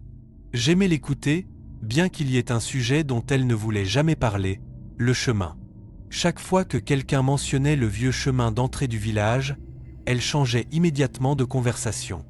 Enfant, je n'ai jamais compris la raison. Avec le temps, j'ai découvert que ma mère avait aussi une habitude très étrange. Toutes les nuits, exactement au moment où il commençait à faire sombre, elle vérifiait les portes et les fenêtres, plaçait une petite croix en bois près de l'entrée principale. Puis elle fermait les rideaux. Cela se produisait tous les jours sans exception. Une nuit, je lui demandai pourquoi elle faisait ça. Elle sourit, mais son expression changea rapidement. Parce qu'il y a des gens que tu ne dois pas laisser entrer quand il fait sombre. Je pensais qu'elle parlait de voleurs. Et s'ils ont besoin d'aide? Ma mère secoua lentement la tête. Il y en a qui n'appartiennent plus à ce monde. Je ne compris pas ces mots. Je crus qu'elle essayait juste de me faire peur pour que je n'ouvre pas la porte quand j'étais seul. Les mois passèrent, la vie continua de même jusqu'à l'arrivée de l'été. Pendant cette période, il faisait une chaleur insupportable. Même la nuit, l'air restait chaud et sec. Nous dormions les fenêtres ouvertes pour laisser entrer un peu de vent. C'est alors que les coups commencèrent. La première fois, cela se produisit près de minuit. J'entendis 3 petits coups sur la porte principale. Toc, toc, toc. Ce n'étaient pas des coups forts. Ils semblaient être ceux de quelqu'un de trop fatigué pour lever la main. Je pensais que c'était un voisin. Mon père les entendit aussi. Il leva légèrement la tête, resta immobile. Puis il se recoucha. Les coups revinrent. Toc, toc, toc. Et alors j'entendis une voix. C'était une femme. Elle semblait âgée, très fatiguée. « Pourriez-vous me donner un peu d'eau, s'il vous plaît ?» J'attendis que mon père réponde. Il ne le fit pas. Ma mère non plus. Toute la maison resta complètement silencieuse. La femme parla de nouveau. « J'ai très soif, juste un verre d'eau. » Personne ne répondit. Après quelques minutes, les coups cessèrent de se faire entendre. Le lendemain matin, je sortis vérifier le patio. Il n'y avait personne, pas la moindre trace. Je demandai à mon père qui c'était. Il continua de déjeuner sans lever les yeux. « N'ouvre jamais la porte quand tu entends ça. » Qui était-ce? Il ne répondit pas. Ma mère changea immédiatement de sujet. Je pensais qu'il s'agissait peut-être d'une vieille femme du village, mais pendant les semaines suivantes, la même scène se répéta. Toujours la nuit, toujours après 23 heures, toujours la même voix, toujours la même requête. « Pourriez-vous me donner un peu d'eau ?» Nous n'entendions jamais de pas s'éloigner, simplement. Après plusieurs minutes, le silence revenait. Je commençais à ressentir de la curiosité. Un après-midi, j'en parlais à mon ami Ernest. Il vivait quelques maisons plus loin dans le village. Il me regarda surpris. « Ça se passe aussi devant chez toi ?» Je sentis un frisson. « Tu l'as entendu ?» Il hocha lentement la tête. Mon grand-père dit que nous ne devons pas lui répondre. Je lui demandai s'il savait qui c'était. Il haussa juste les épaules. Les vieux ne veulent pas en parler. Cette réponse accrut encore plus ma curiosité. Une nuit, je décidai de rester éveillé. J'attendis assis près de la fenêtre du salon. Je voulais la voir. Je voulais me prouver que tout avait une explication. Les heures passèrent lentement. Ma famille dormait déjà. L'horloge marqua 23h48. À 23h55, les coups revinrent. Toc. Toc, toc. Je sentis mon cœur commencer à battre fort. La femme parla de nouveau. « Pourriez-vous me donner un peu d'eau, mon fils ?» Je m'approchai lentement du rideau. J'étais sur le point de regarder quand j'entendis la voix de ma mère depuis sa chambre. « Rodrigo, ne t'approche pas. » J.E. Restai immobile. Elle n'était même pas sortie de la pièce. Comment savait-elle que j'étais là? Je reculai lentement. La voix de la vieille femme continua plusieurs minutes encore. Puis elle disparut. Le lendemain, ma mère fit comme si rien ne s'était passé. Moi non plus, je ne dis rien, mais je restais décidé à découvrir qui était cette femme. L'occasion se présenta quelques semaines plus tard. Mon père dut voyager au village voisin pour aider à réparer un tracteur. Il ne reviendrait qu'à l'aube. Il ne restait que ma mère, ma sœur, ma grand-mère et moi.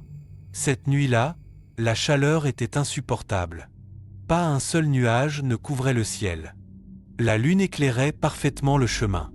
Près de minuit, les coups recommencèrent. Toc, toc, toc. Ma mère éteignit immédiatement la lampe du salon, prit la main de ma sœur, nous fit signe de nous taire. La femme parla de nouveau. « J'ai très soif, juste un peu d'eau. » Cette fois, la voix semblait plus faible, plus triste. Je ne pus m'empêcher de ressentir de la compassion. Je pensais qu'elle avait peut-être vraiment besoin d'aide. Très lentement, je m'approchai de la fenêtre. J'écartai à peine de quelques centimètres le rideau. Et je la vis. C'était une vieille femme très maigre. Elle portait une longue robe noire couverte de poussière. Ses cheveux complètement blancs tombaient sur ses épaules. Dans une de ses mains, elle tenait une vieille cruche en terre cuite. Elle semblait vide. La femme restait immobile devant le portail. Elle ne levait pas la tête, elle attendait juste. La lune brillait derrière elle. C'est alors que je remarquai quelque chose d'impossible. Son ombre ne pointait pas vers notre maison, ni vers le côté. L'ombre s'étendait exactement en direction de la lune, comme si la lumière venait du sol, comme si elle défiait toutes les lois de la nature. Je sentis mon estomac se nouer. Je clignai des yeux plusieurs fois, croyant que je voyais mal, mais l'ombre était toujours là, inversée, se déplaçant lentement vers l'éclat de la lune. À ce moment, la vieille femme leva à peine la tête. Je ne pus voir son visage. Les cheveux continuaient de le couvrir, mais j'eus l'horrible sensation qu'elle savait parfaitement que je l'observais. Je reculai d'un coup. Ma mère ferma complètement le rideau. Elle me tint fermement par le bras. Je ne l'avais jamais vue aussi effrayée. « Ne la regarde plus jamais. Tu as compris ?» Je ne répondis pas. Les coups continuèrent quelques minutes encore. Puis tout redevint silencieux. Personne ne dormit de nouveau cette nuit-là. À l'aube, je sortis immédiatement dans le patio. J'espérais trouver des traces. Le sol était encore humide car il avait plu quelques heures auparavant.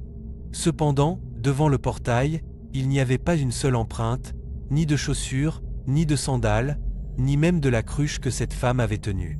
C'était comme si elle n'avait jamais été là. Tandis que j'observais le chemin, j'entendis ma grand-mère sortir lentement de la maison. Je lui racontai tout ce que j'avais vu. Elle ne m'interrompit pas. Elle écouta chaque mot dans un silence absolu. Quand j'eus fini, son visage avait complètement perdu sa couleur. Elle resta à regarder le chemin pendant un long moment. Finalement, elle murmura quelque chose qui fit parcourir un frisson dans tout mon corps.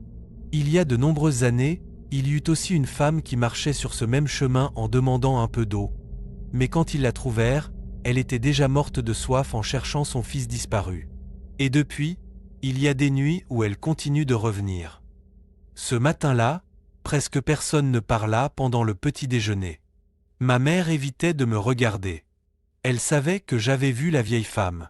Ma grand-mère restait assise devant la fenêtre, observant le vieux chemin de terre comme si elle attendait que quelqu'un apparaisse de nouveau. Quand ma sœur sortit jouer dans le patio, elle me fit signe de l'accompagner. Nous nous assîmes sous l'ombre d'un vieux mesquite. Pendant plusieurs minutes, elle resta silencieuse. Puis elle commença à parler. « Ce que tu as vu la nuit dernière n'est pas la première fois que ça arrive. Bien avant ta naissance, même avant que je ne connaisse ton grand-père, vivait dans ce village une femme nommée Émilie. Elle était veuve. Elle n'avait qu'un fils. Le garçon était tout pour elle. Un été, l'enfant disparut alors qu'il aidait à garder des chèvres près des montagnes. Tout le village sortit le chercher. 2 jours passèrent, puis 3. La femme refusa de rentrer chez elle. Elle continuait de marcher sur les collines sous un soleil insupportable.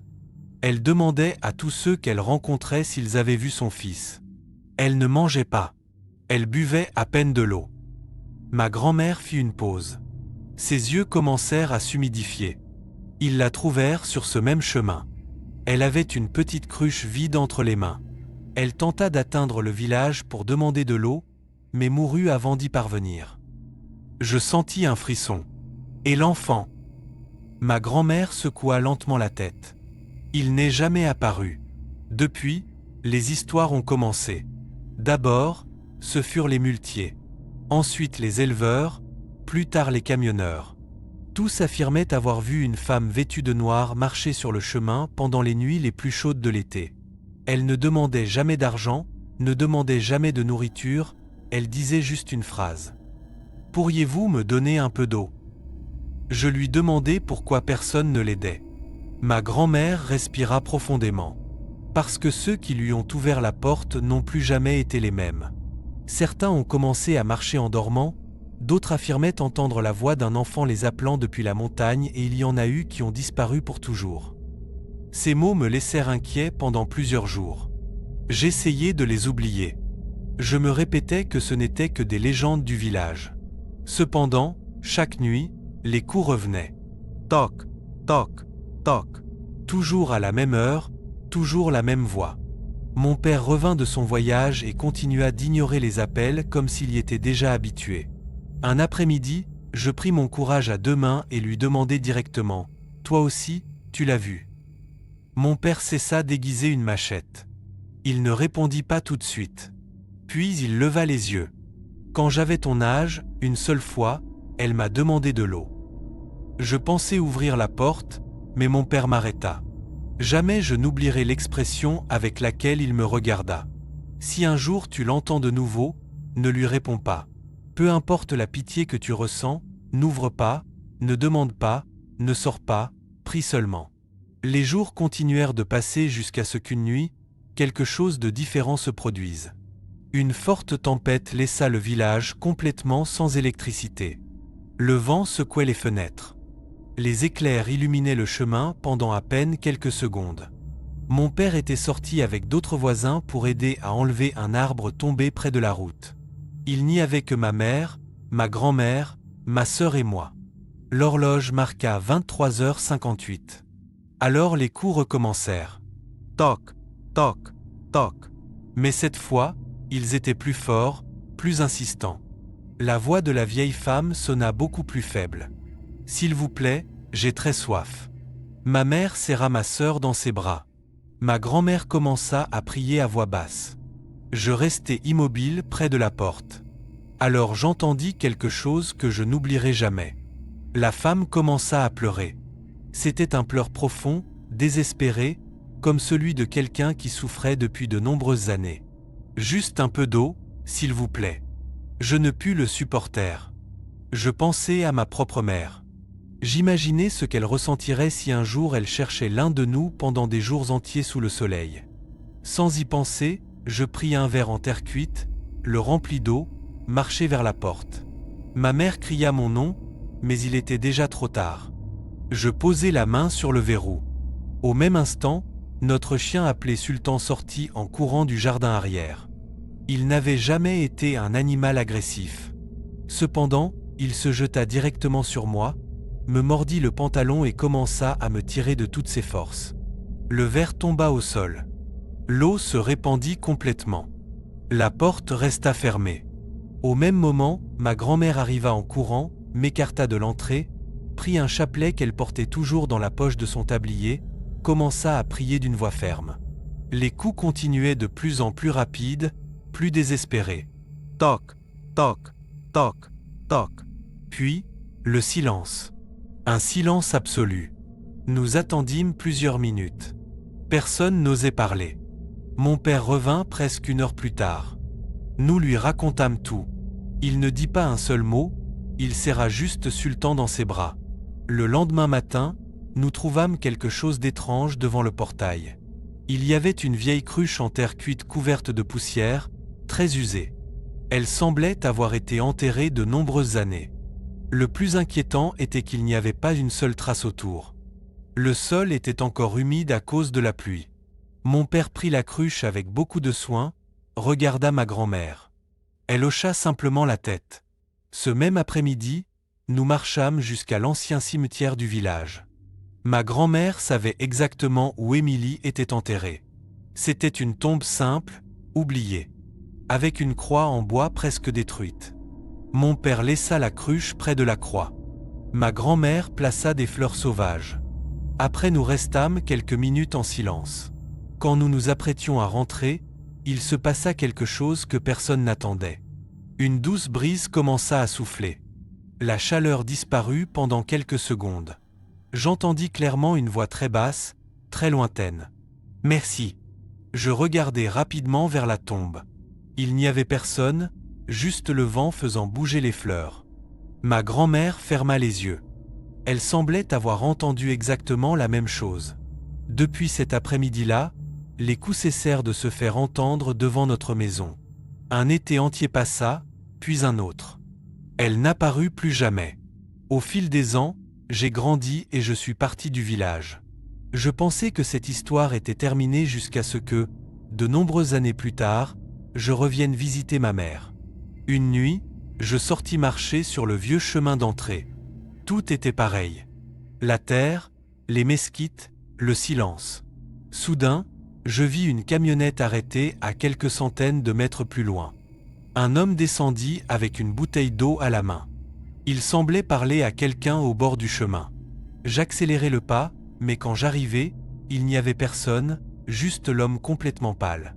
Il me regarda quelques secondes avant de me demander. Il y a un instant, il y avait ici une dame âgée avec une cruche. Je ne répondis pas. Je lui demandai seulement de partir immédiatement.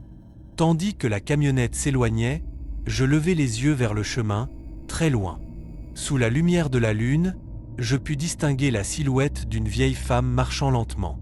Elle portait une vieille robe noire, une cruche entre les mains et continuait de s'arrêter devant chaque maison. Elle ne cherchait pas d'argent, ne cherchait pas de refuge, elle continuait juste à demander avec la même voix fatiguée que j'avais entendue quand j'étais enfant. « Pourriez-vous me donner un peu d'eau ?» Les habitants les plus âgés du village conseillent encore de fermer portes et fenêtres pendant les nuits les plus chaudes de l'été, non pas parce qu'ils craignent les voleurs, mais parce qu'ils savent que certaines âmes n'ont jamais cessé de chercher ce qui leur a manqué lors de leurs derniers jours de vie.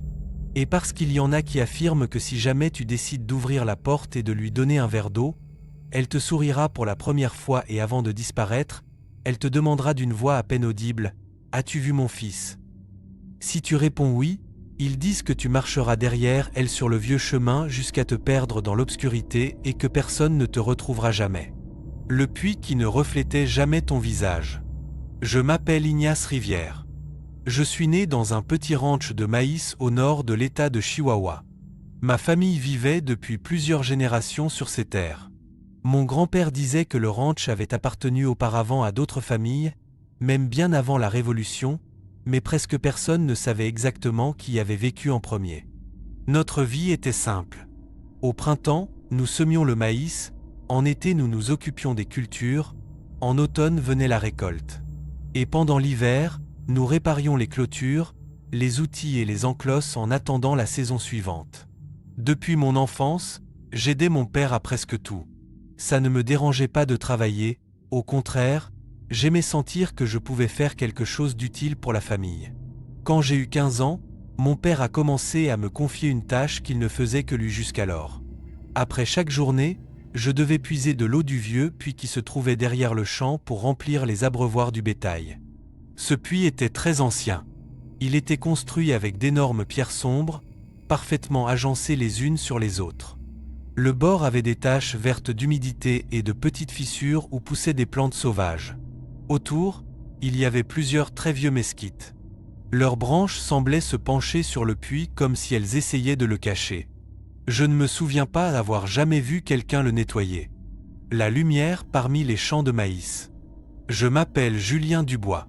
Je suis né dans une petite communauté agricole de l'État de Guerrero, où presque toutes les familles vivaient de la culture du maïs depuis des générations. Mon grand-père disait que le maïs était plus qu'un aliment. C'était la raison pour laquelle les gens avaient décidé de rester dans ces montagnes pendant tant d'années. Notre maison se trouvait à côté d'un immense champ qui appartenait à ma famille. Pendant la saison des pluies, tout se couvrait d'un vert intense, mais quand l'automne arrivait et que la récolte était terminée, le paysage changeait complètement. Les tiges sèches restaient debout comme des milliers d'ombres immobiles. Pendant la journée, cela n'avait rien d'étrange. Mais quand la nuit tombait, les champs de maïs semblaient être un autre monde. Le vent faisait s'entrechoquer les feuilles sèches. Les tiges produisaient un son constant qui était souvent confondu avec des pas. C'est pourquoi presque personne ne marchait entre les cultures après le coucher du soleil. Mon père était un homme travailleur. Il passait toute l'année à prendre soin des semis. Quand venait la récolte, il dormait à peine quelques heures chaque nuit. Il disait toujours que le travail de plusieurs mois pouvait être perdu en une seule nuit si quelqu'un volait une partie du maïs. Pour cette raison, il avait l'habitude de se lever plusieurs fois pendant la nuit pour inspecter le terrain. J'avais 15 ans quand ces événements ont commencé. Tout a débuté quelques jours après la fin de la récolte. Une nuit, j'ai entendu mon père ouvrir lentement la porte principale. Je me suis levé pour lui demander ce qui se passait. Il montrait du doigt les champs de maïs. « Regarde », j'ai suivi la direction de sa main. Au loin, entre les rangées de maïs séchés, on distinguait une petite lumière jaune. Elle se déplaçait lentement, comme si quelqu'un marchait en tenant une vieille lanterne. Mon père fronça les sourcils, encore ces voleurs. Il pensait que quelqu'un entrait sur le terrain pour emporter une partie de la récolte qui était encore stockée en quelques tas. Il ne fit rien cette nuit-là, il observa seulement quelques minutes.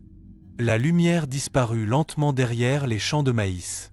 Le lendemain matin, nous avons inspecté le champ. Il ne manquait absolument rien. Les épis étaient exactement là où nous les avions laissés. Mon père crut que le voleur s'était rendu compte qu'il était observé. Cependant, la nuit suivante, la lumière revint. Elle apparut presque à la même heure, vers 23h30. Elle parcourait exactement le même chemin, toujours lentement, toujours à la même vitesse, elle ne s'arrêtait jamais. Pendant presque une semaine, cela se passa exactement de la même manière. Les voisins commencèrent à en parler. Dom Ernest affirmait avoir vu cette lumière depuis son patio. Un autre agriculteur dit qu'elle apparaissait aussi parmi ses cultures. Personne ne savait qui la portait. Le plus étrange était qu'elle n'éclairait jamais les tiges de maïs. Elle ressemblait à un simple point jaune flottant dans l'obscurité. Elle ne projetait pas d'ombre, n'éclairait pas le sol, elle avançait seulement lentement. Les chiens du ferme furent les premiers à changer de comportement. Nous en avions 4. C'étaient des animaux habitués à chasser les coyotes et à faire fuir les étrangers. Mais chaque nuit, quand cette lumière apparaissait, ils couraient tous jusqu'à la limite du champ, aboyaient désespérément, montraient les crocs. Cependant, aucun n'osait s'aventurer parmi les plantes. Ils restaient immobiles comme s'il existait une barrière invisible. Mon père commença à s'impatienter. Cette nuit, c'est fini. Si c'est vraiment un voleur, nous allons le trouver. Il prépara 2 lampes de poche. Il prit un vieux fusil qu'il utilisait pour effrayer les coyotes et me demanda de l'accompagner. Ma mère tenta de le convaincre d'attendre jusqu'à l'aube. Il ne voulut pas l'écouter. Peu avant minuit, nous avons éteint toutes les lumières de la maison. Nous avons attendu en silence. À 23h38, elle apparut de nouveau. La petite lumière jaune avançait lentement entre les rangées de maïs. Mon père fit un signe. Nous sommes sortis sans faire de bruit. Nous marchions très lentement pour ne pas la perdre de vue. Au début, elle semblait proche, mais plus nous avancions, plus elle apparaissait loin. C'était comme si la distance ne changeait jamais. Nous avons accéléré le pas. La lumière semblait aussi s'éloigner. Elle ne courait jamais, ne disparaissait jamais, elle restait simplement toujours à quelques mètres devant nous. Cela commença à m'inquiéter. Après presque 10 minutes de marche, mon père s'arrêta. Cela n'a aucun sens. J'ai regardé autour de moi. Je ne reconnaissais pas l'endroit. Nous avions avancé bien plus que je ne l'imaginais. Les plantes nous entouraient de toutes parts. La maison n'était plus visible, la lumière continuait d'avancer.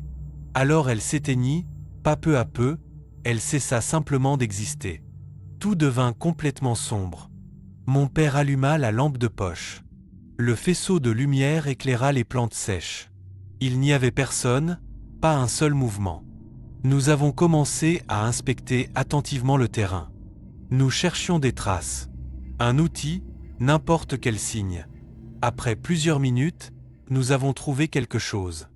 Il y avait une série d'empreintes sur la terre humide. C'étaient des empreintes de bottes. Elles semblaient récentes. Elle suivait exactement le chemin par où la lumière avait avancé. Mon père respira, soulagé. « Tu vois ? Oui, il y avait quelqu'un. » Nous avons commencé à les suivre. Les empreintes continuaient entre les rangées de maïs, toujours droites. Toujours avec le même espacement, nous sommes arrivés jusqu'au centre du champ. Là, elles se terminaient. Nous nous sommes arrêtés. Mon père éclaira le sol plusieurs fois. Il ne comprenait pas ce qu'il voyait. Les empreintes arrivaient jusqu'à ce point, mais il n'y avait aucune trace de retour, ni vers la droite, ni vers la gauche, ni vers l'avant. C'était comme si la personne avait disparu exactement là. J'ai ressenti un frisson. J'ai regardé autour de moi. Le maïs restait immobile. Pas un seul courant d'air ne soufflait. Mon père resta à observer ces marques pendant un long moment. Puis il éteignit lentement la lampe de poche. « On s'en va. » Je n'ai pas discuté. Nous sommes rentrés en marchant dans un silence absolu. En arrivant aux fermes, personne ne commenta ce qui s'était passé. Ma mère comprit à nos visages que quelque chose d'étrange était arrivé, mais elle ne posa pas de questions non plus. Le lendemain matin, la nouvelle s'était déjà répandue dans tout le village. Plusieurs voisins allèrent observer les empreintes. Tous trouvèrent exactement la même chose, un chemin d'empreintes qui entrait dans le champ de maïs et aucune trace de sortie. Pendant que tous discutaient des explications possibles, M. Hiller apparut. C'était l'homme le plus âgé de la communauté. Il avait travaillé la terre depuis son enfance. Il observa les empreintes sans prononcer un seul mot. Puis il leva lentement les yeux vers le centre du champ. Son expression changea complètement. Il ôta son chapeau, fit discrètement le signe de la croix et avant de partir, il dit d'une voix si basse que nous pûmes à peine l'entendre. « Vous n'êtes pas les premiers à suivre cette lumière. Il y a de nombreuses années. D'autres sont aussi entrés derrière elle et aucun n'a jamais retrouvé le chemin du retour. » Les paroles de M. Hiller laissèrent le village complètement silencieux. Personne ne plaisanta plus sur la mystérieuse lumière. Les voisins retournèrent lentement à leur ranch sans dire grand-chose. Quand nous fûmes seuls, mon père observa de nouveau les empreintes qui se terminaient au milieu du champ de maïs.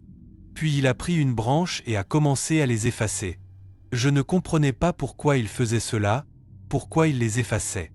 Il n'a pas cessé de bouger la branche. Il y a des choses qu'il vaut mieux ne pas laisser les autres suivre. Cette réponse n'a fait qu'accroître ma curiosité. Cet après-midi-là, nous avons accompagné M. Hiller jusqu'à sa maison. Il vivait seul, dans une vieille construction en adobe à l'autre bout du village. Pendant qu'il préparait le café, il est resté plusieurs minutes à regarder par la fenêtre.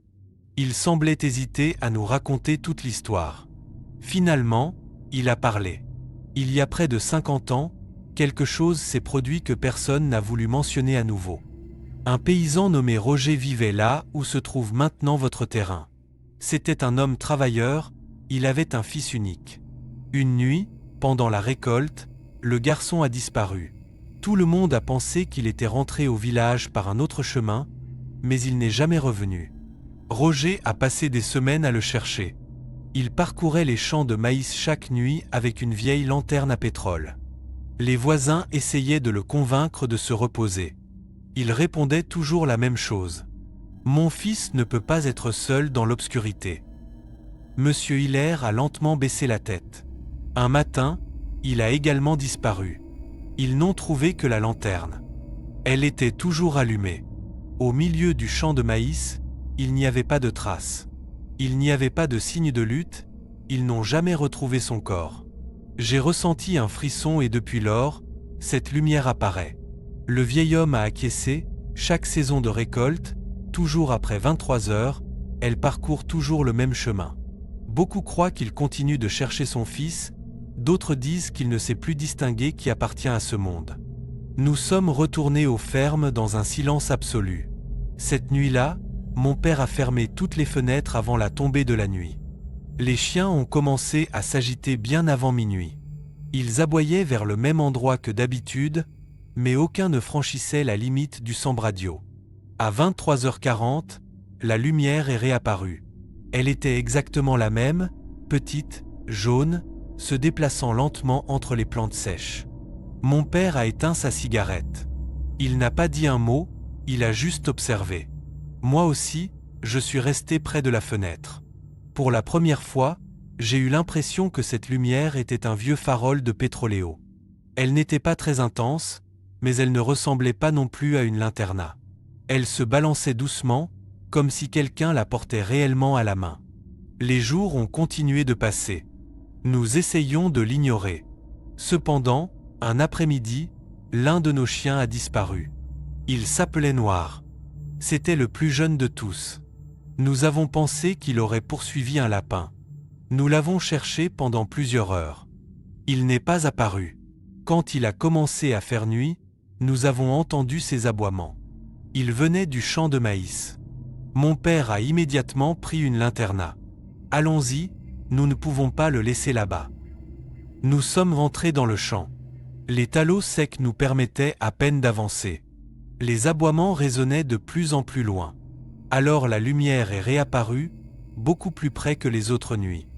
Nous pouvions la voir clairement entre deux îles Rademez. Cette fois, elle ne semblait pas s'éloigner, elle restait immobile. Mon père a levé la linterna, il a éclairé directement le farol. Ce que nous avons vu nous a glacé le sang. Il y avait un homme, il portait des vêtements très anciens, il avait un sombrero de palma usé. Dans une main, il tenait un viejo farol. Son rostro restait caché par l'ombre du sombrero. Il ne marchait pas, il restait simplement debout à nous regarder. J'ai senti que mon père allait l'appeler, mais l'homme a lentement levé le farol. Puis il a tourné son corps et a commencé à marcher. Il ne s'est pas retourné une seule fois, il levait juste légèrement le farol comme pour nous inviter à le suivre. Mon père a fait un pas, puis un autre. Son expression a complètement changé. Il semblait n'entendre rien. Il ne répondait pas quand je l'appelais, il marchait juste derrière l'homme. Papa n'a pas réagi. J'ai continué à crier. Rien. Il continuait d'avancer lentement entre les îles Rademez. J'ai couru jusqu'à l'atteindre. Je l'ai saisi par le bras. C'était comme essayer de déplacer une roca. Il continuait de marcher. Alors j'ai entendu quelque chose autour de nous. Des pazos, énormément de pazos, pas un ni deux, des dizaines, peut-être des centaines, comme si beaucoup de personnes marchaient en même temps entre les champs de maïs. Les plantas ont commencé à bouger partout, mais il n'y avait personne. Nous entendions que les pasos nous cinturent. L'homme du farol continuait de s'éloigner. À ce moment-là, Noir est apparu, aboyant désespérément. Il a couru directement vers mon père. Il lui a mordu doucement le pantalon. Mon père a cligné des yeux plusieurs fois. Il a regardé autour de lui, complètement confus. « Que faisons-nous ici ?» Je n'ai pas répondu. J'ai montré l'homme du doigt, mais il n'était plus là, il ne restait que la petite lumière s'éloignant lentement jusqu'à disparaître. Les pazos ont cessé en même temps. Mon père m'a pris par l'épaule. « Nous partons maintenant. » Nous sommes sortis du champ de maïs presque en courant. Personne n'a parlé pendant le chemin. À l'aube, nous sommes revenus accompagnés de plusieurs vecinos. Nous voulions trouver une explication. À l'endroit où l'homme avait été, il n'y avait qu'un seul objet, un viejo farol de pétroléo complètement oxydado. Le cristal était roto. Il semblait avoir été enterré pendant de très nombreuses années. Monsieur Hiller l'a observé en silence. Puis il a murmuré, « C'est lui-même. » Personne n'a plus jamais touché ce farol. Mon père a décidé d'abandonner définitivement ce terreno. L'année suivante, nous avons semé du maïs sur une autre parcella beaucoup plus proche du village. Le viejo champ est rest vacío. Au fil des ans, la maleza a fini par le recouvrir. Beaucoup de temps s'est écoulé avant que je ne retourne à Guerrero. Quand je l'ai fait, j'étais déjà un hombre adulto. Une nuit, j'ai décidé de m'approcher à nouveau de l'ancien Sambradio. Tout était couvert d'hierba alta. Il ne restait aucune trace des anciennes îles Rademez. J'ai pensé que tout était enfin terminé. Alors j'ai regardé l'horloge. Elle indiquait 23h40. Presque par instinct, j'ai levé les yeux. Au milieu du terreno est apparue à nouveau une petite lumière amarilla. Elle avançait lentement. Exactement par le même camino que des décennies auparavant. Je ne me suis pas approché. Je suis resté immobile à l'observer. Tandis que la lumière s'éloignait, j'ai clairement entendu une voix d'ombre. Elle sonnait cansada, triste, comme s'il parlait à quelqu'un qui marchait quelques mètres devant lui. Poraki. Je te trouve presque, mon hijo. J.I. sentí un nudo en la garganta. La lumière a continué d'avancer jusqu'à se perdre entre la oscuridad. Nunca más regresé a Setendroid. Les agriculteurs les plus vieux de Guerrero disent encore que lorsque la cosecha est terminée et que les noches se vuelvent silenciosa, une petite lumière revient à parcourir les anciens champs de maïs. Mucho croit qu'elle appartient à un padre qui sigue buscando à son hijo. Otro assure qu'il ne cherche plus personne, qu'il a juste besoin de trouver quelqu'un dispuesto à le suivre. Et ceux qui le font ne retrouvent jamais le camino de Regreso.